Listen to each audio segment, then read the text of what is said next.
This is a wonderful opportunity for us to introduce another culture that we haven't introduced yet, and to explore an area of traditional culture that is new to this program, and that would be Native American. Native Americans can be referred to as indigenous peoples.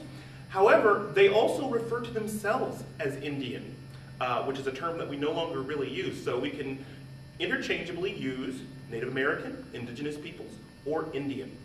However, we should be aware, as we think of it, is that each tribe, as we have previously called them, is really a nation. They call themselves a nation. In this case, we're talking about the nation of the Lakota Sioux Indian. And the Lakota Sioux Indians are based in South Dakota. And it's really wonderful because if you look at a map, you'll find that South Dakota is right in the center of the United States. It's sort of north and central, and the uppermost above that would be North Dakota, and that's the uppermost before you get to Canada. But right in the center of the country is South Dakota, and that represents the Great Plains. And of course, the Sioux Nation, the Great Sioux Nation, are part of the Plains Indians.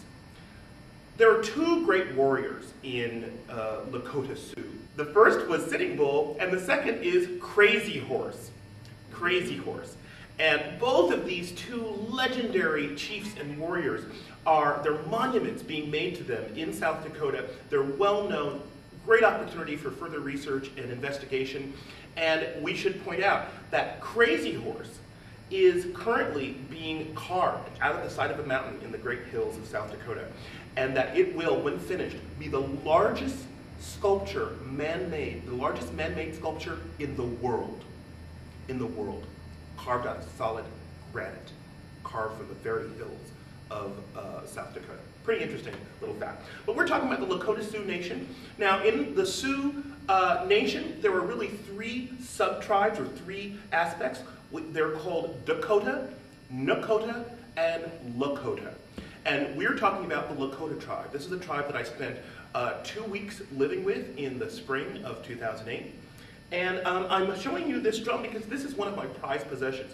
This is a frame drum that I have brought back from South Dakota. It represents the handiwork of the Lakota Sioux Indians, and it has a beautiful hand-painted art on it. Each of these horses, as they represent different aspects of culture and society. Each is a different color and placed very carefully on here. Each different sub-tribe has their own different traditions and their own meanings, but this is just beautifully done. This drum was actually made by this woman. Her name is Sonia Holy Eagle. Sonia Holy Eagle. And she's actually a distant relative of the family that I stayed with. And she's an elder. An elder is someone in the tribe who passes on history and information so that the next generations know the stories, know the history, and know the artwork and the different skills that are passed on through the Lakota Sioux Nation. So this drum it's very beautiful. It's a frame drum with a solid piece of wood. There is no metal. There is no metal on this at all. It is solid. It is only made of natural products. It's a solid wood frame made with the sinews from the animal. It's a hide. It's probably cast, dried and stretched over it. But it's not just meant to be beautiful. It's meant to be played.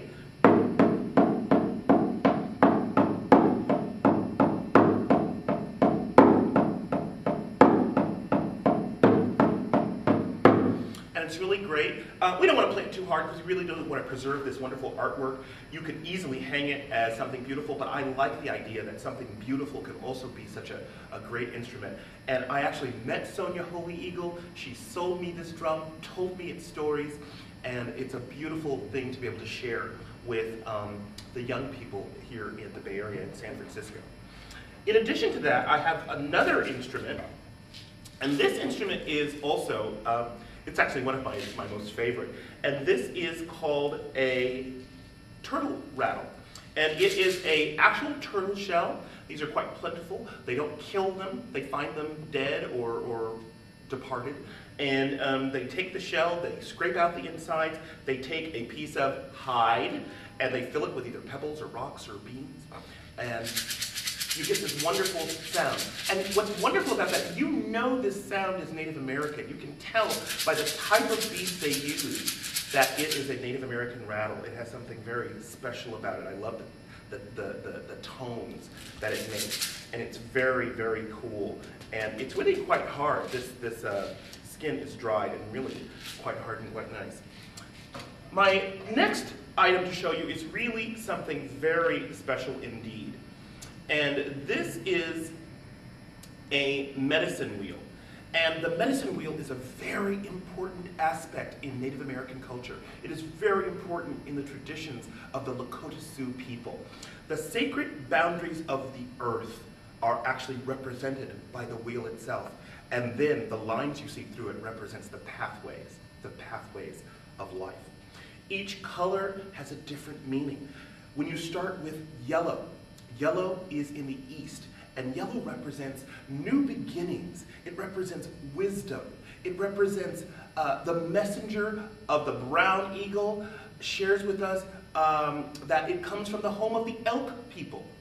And yellow is in the east. Then you have red to the south, and life begins with red. You can think of the earth, you know, how it gives forth to life. And red also represents nourishment. Nourishment. As we get food, think of the food and nourishment that we get. Warmth, generosity, happiness. It is the home of the animal people. The red is the home of the animal people. And its messenger is the crane. The crane. And then we come to the west. And if you think of the sun setting, rising in the east and setting in the west, you have endings, days ends, sunset. You have in the west. You have rain and water. And you know, those are sacred things, because think about the life-giving force of water, the rivers, and that's why they use that symbol so often. And what happens after a beautiful rain? What happens after a beautiful rain? You have new growth, you have new beginnings, you have fresh start. It's wonderful. It is the home of the thunder being. And the thunder being is the being, a great bird. When it flaps its wings, that's the thunder we hear in the sky. And when it blinks its eyes, that is lightning. That is lightning. It is the home. And its messenger is the black eagle. The black eagle. Each one has a messenger. We get to the north. We get to the north. And the north is good health and growth. It is wisdom. It is peace. It is forgiveness. It is the endurance and survival through life's challenges. The north also represents the calf people and the buffalo people, and its messenger is the bald eagle. Last but not least, you have attached to this a feather, and that's no small thing. This feather represents Wanka Tanka, and Wanka Tanka is the great spirit, the spirit of all things that encompasses everything, life, power, everything. And this great spirit shows that there's something greater than ourselves that looks over us. And it's a beautiful, this medicine wheel is a very important symbol in Native American tradition. My last item to share is not from the Lakota Sioux tradition, but I thought it beautiful, and I really want to just bring this, because when we talk about the fancy garb, the fancy dress that they wear, this is actually, I think it's from the Blackfeet tribe.